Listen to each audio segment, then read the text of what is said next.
মুসলমানের জন্য জ্ঞান অর্জন করা ফরজ। কিন্তু পড়ার সময় নেই আমার। তুমি তো অল্প সময় দিতেই পারো। আমি মাকতুবাতুল উম্মাতুল মুহাম্মাদিয়ায় পড়ি, এটিকে হাদিয়া চালায়। হাদিয়া কি? হাদিয়া হচ্ছে অনেক বড় সংস্থা। এই পুরো পশ্চিমবঙ্গ, এই গোটা ভারতে অনেক মক্তব পরিচালনা করে। তারা আমাদের মতো ছাত্রদেরকে বিনামূল্যে জ্ঞান দেয়।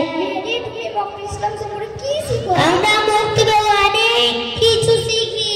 যেমন ইসলামের 5টি স্তম্ভ রয়েছে: কালেমায়ে শাহাদাত, নামাজ, রোজা, যাকাত, হজ। মেহেদি শাহাদাত কি? শাহাদাত মানে হচ্ছে বিশ্বাস করা যে আল্লাহ ছাড়া কোনো মাবুদ নেই, মুহাম্মদ সাল্লাল্লাহু আলাইহি ওয়াসাল্লাম তার রাসূল।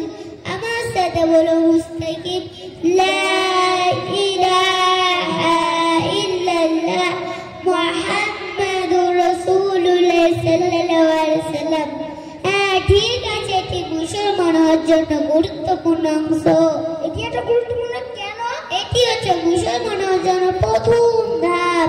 নামাজ, রোজা সহ অন্যান্য কাজগুলো শাহাদার পর আসে।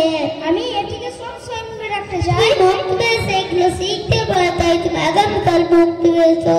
স্কুলে যাবো। ধন্যবাদ। তোমাকে স্বাগত। আমি সব কেন আল্লাহ তোমার উপরে খুশি হবেন। আলহামদুলিল্লাহ। কাল আমিও যাবো তোমাদের মক্তবে। নিশ্চয় আল্লাহ তোমাকে পুরস্কৃত করবেন এবং সাহায্য করবেন। ঠিক আছে, কাল আমিও যাবো। মানে আল্লাহ তোমাকে তৌফিক দান করুন।